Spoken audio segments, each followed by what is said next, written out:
Angela is applying to join the library. Listen to the conversation and complete the form below. First, you have some time to look at questions 1 to 5.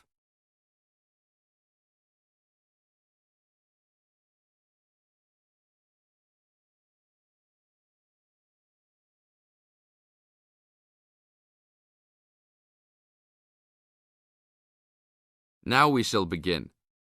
You should answer the questions as you listen, because you will never hear the recording a second time. Hello, how can I join the library? Well, you need to make an application. Would you like to do it now? Yes, if I can. One moment and I'll get the form.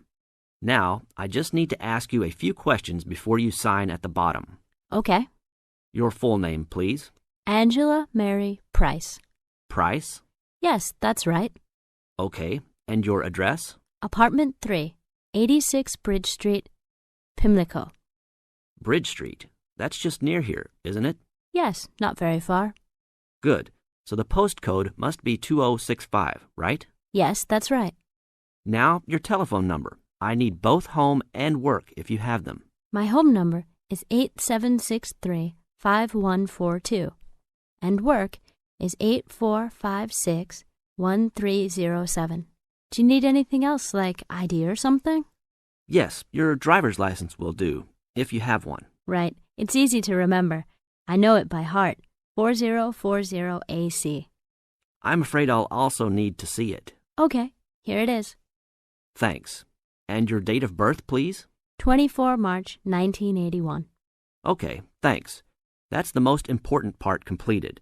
But if you don't mind, I'd also like to ask you a few questions for a survey we're conducting. Yes, that's okay. Now you have some time to read questions 6 to 10.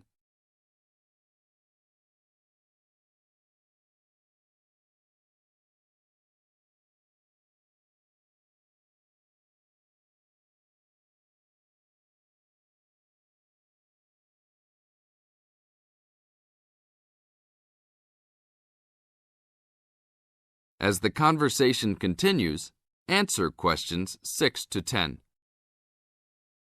What kind of books do you like to read? Here's a list to look at. Oh, it varies from time to time, but I always like to relax and learn about other countries I might visit one day. I don't like anything too heavy or serious, unless it's about animals or the environment. I'm not really into sport very much. Anything else?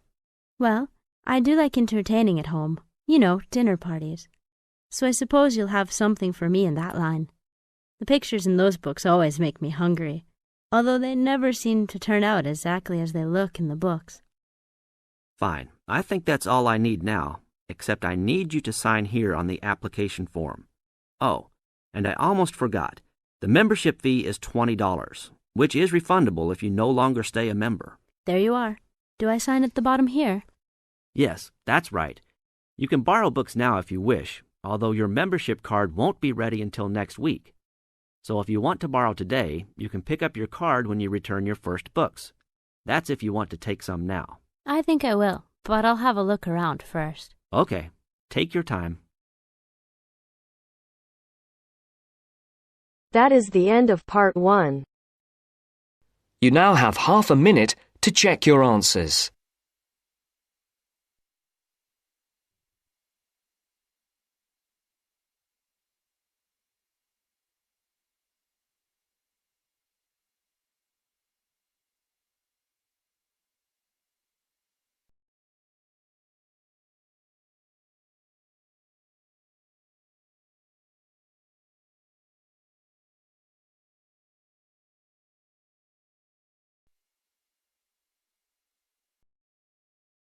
Now turns to part 2.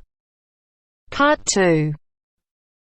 You are going to hear a guide named Matt who is introducing their trip in Wildlife Haven. Now you have some time to look at questions 11 to 15.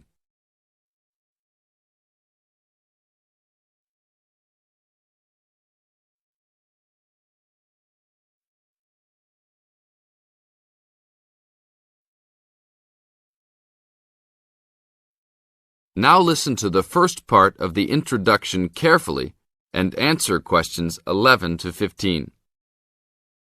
Well, good morning, everybody. My name's Matt, and I'm one of the 3 guides here at Wildlife Haven.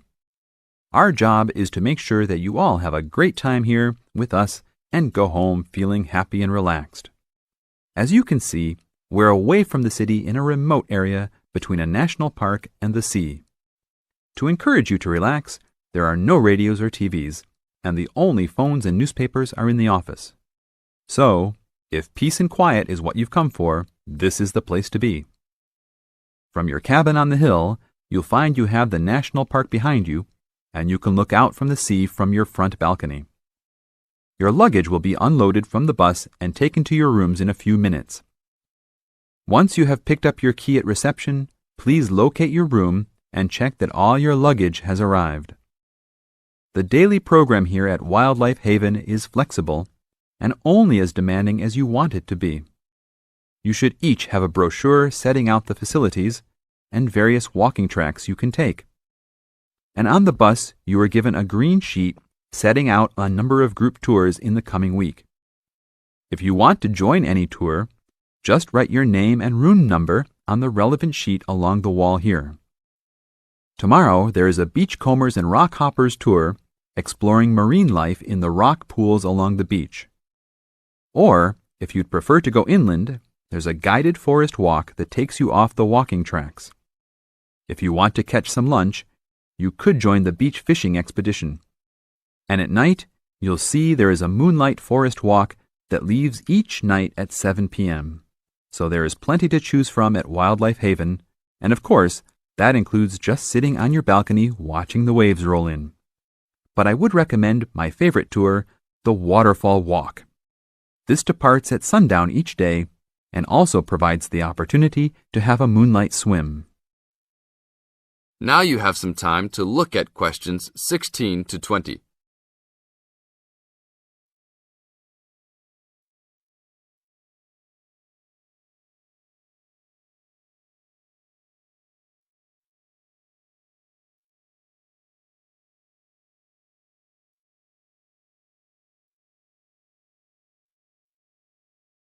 In the second part of the introduction, you are going to get some advice from Matt. Listen carefully and answer questions 16 to 20. You've chosen to visit us in January, which is one of our hotter months. And although you may be tempted to wear a minimum of clothing, you should always take precautions against injury, particularly in the national park. This includes sensible footwear. You'd be surprised how many of our guests ignore this advice and end up being sorry. And socks are a good idea too. And even though you might be under trees a lot of the time, it's a good idea to wear a hat in this hot climate. There's no need to be too concerned about walking in the national park, provided you use common sense. It's true that there are poisonous spiders in the park, but they are really more frightened of you than you are likely to be of them. I should also warn you against eating any wild berries. Some are edible, but you should avoid them all. We'll provide all the food you can eat. Well, that's about all for now. Dinner is from 6 to 8 p.m. in this building.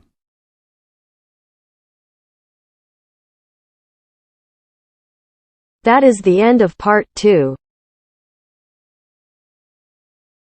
You now have half a minute to check your answers.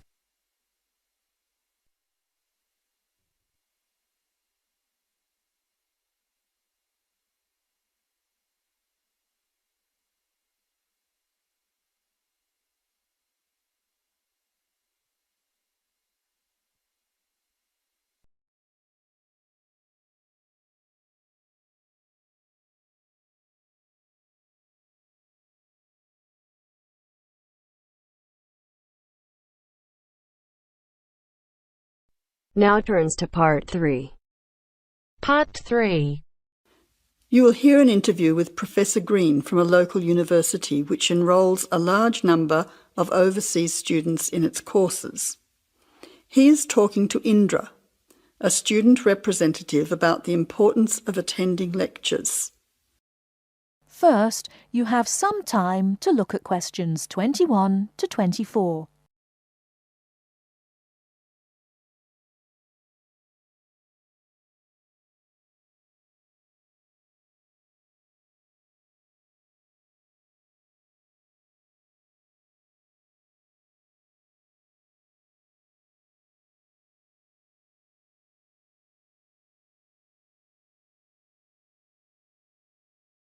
Now, listen carefully and answer questions 21 to 24.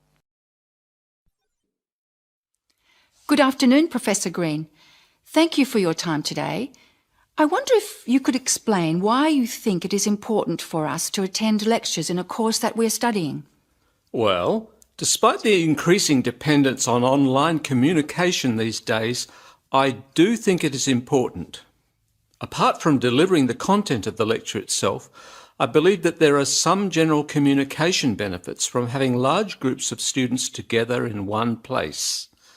For lecturers, it is an opportunity for us to address many students together at one time.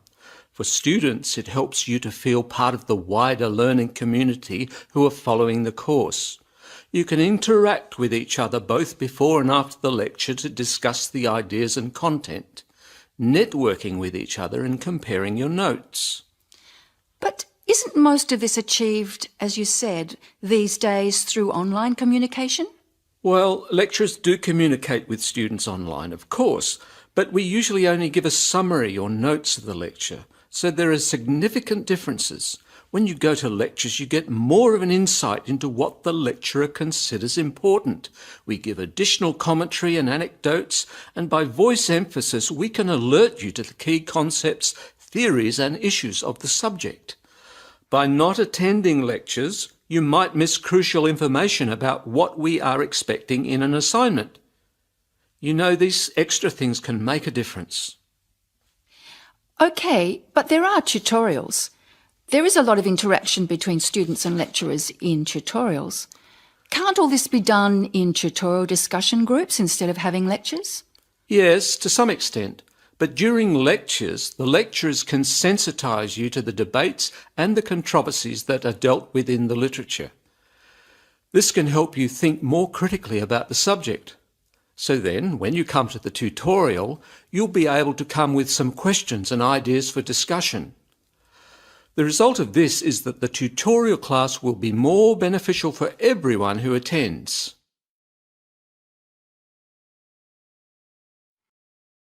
Before you hear the rest of the talk, you have some time to look at questions 25 to 30.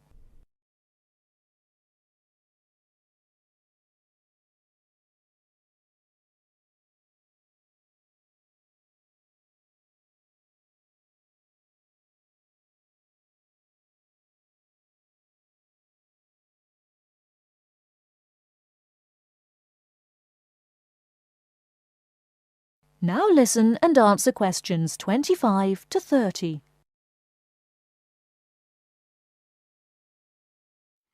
I see your point. However, surely this also depends on whether students are able to understand and follow the lecture well. What strategies do you recommend to help students get the most out of lectures? I would say that first of all, it is important to do some pre-reading. By doing this, you get an orientation to the topic. You'll become familiar with the key terms and you'll be able to follow the lecture points more easily.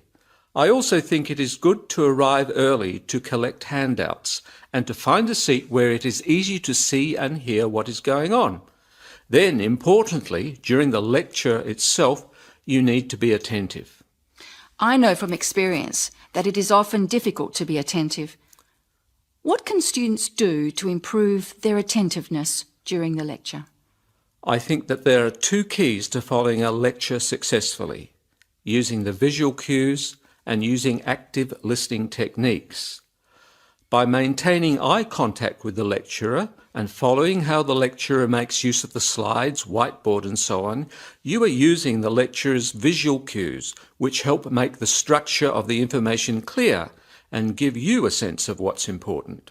Then, using active listening techniques will also help you to process the information. What do you mean by active listening techniques? Well, you need to pay attention to the methods the lecturer uses to highlight important information. As I said before, in the spoken language of a lecture, we get the benefit of things such as stress and intonation, use of examples and anecdotes, as well as the language signals used to show relationships between ideas. Yes, I see what you mean. These things will be missing in written summaries. And what about taking notes? Does that help? Taking notes helps you to concentrate, so I would certainly advise you to do that. It's difficult to listen and write good notes at the same time, so it does take some training. Yes, taking notes needs a lot of practice, I've found. Do you have any other advice? Well, I can't finish without stressing the importance of formulating questions while you are listening. During the lecture, you should ask yourself questions about the content of the lecture and the points you are following. Ask questions like, what are the benefits or problems? What other examples are there? How does it work? Why does this happen? This will keep you focused and actively engaged in the content of the lecture. Professor Green, thank you very much for your valuable tips and your time today. You are very welcome. That is the end of part 3. You now have half a minute to check your answers.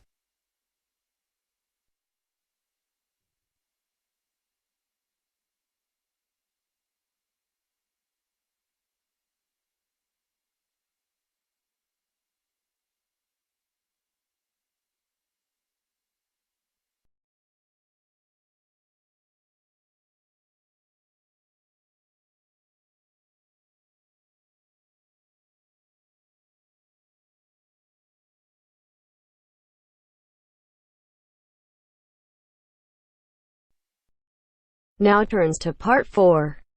Part 4. In this section, you'll hear a lecture on coral reef. First, you have some time to read questions 31 to 40.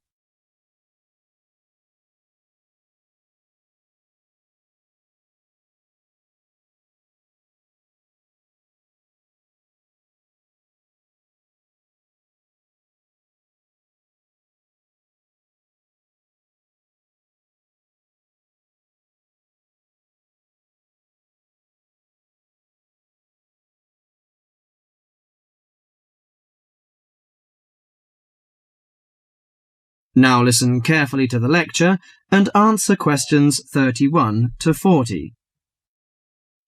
Do you fancy diving in the wonderful world of coral reefs, green sponges, colourful fish and red crabs? It is a rich garden beneath the waves. But how much do you know about the corals? Are they animals or plants?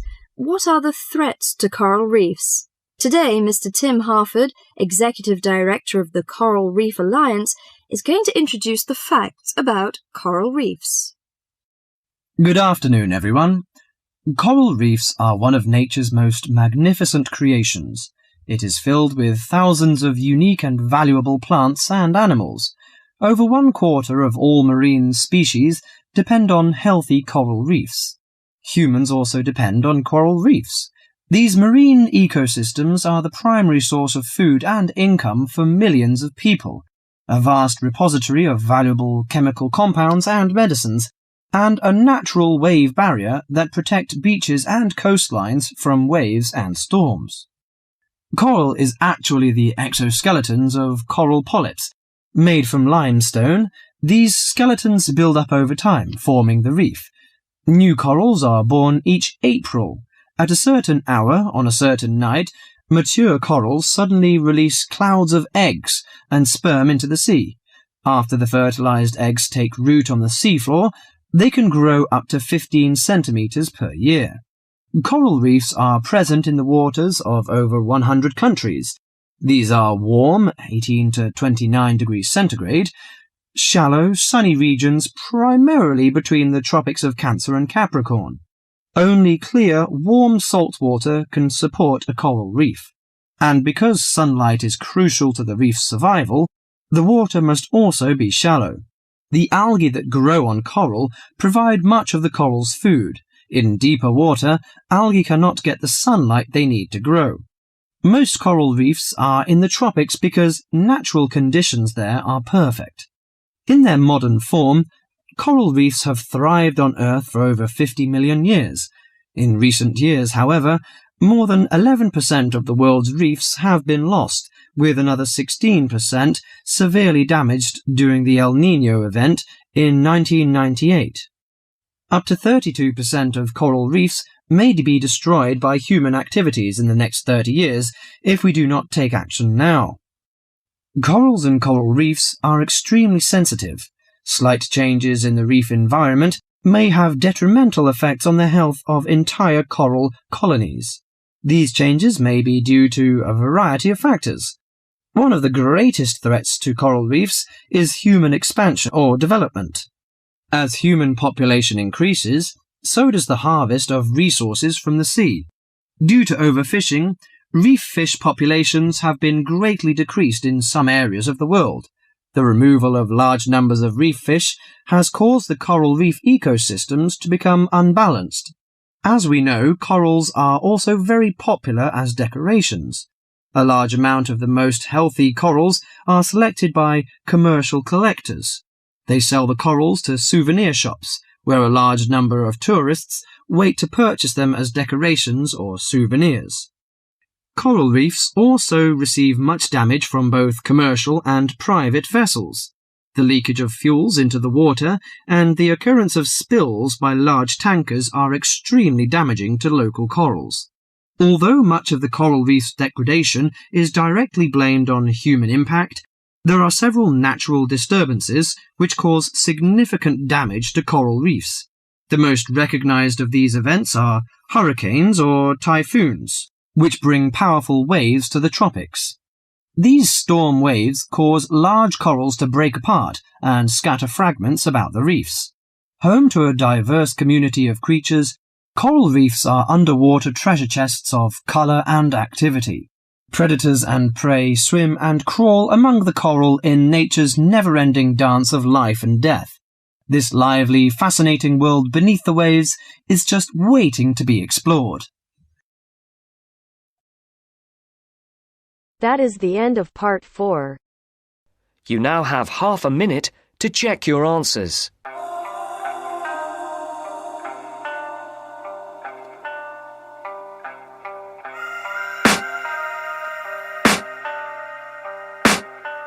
I can hear the demons call when they do what they do. And now I feel like taking off, find a place with a view. The pain is never gonna stop if it's controlling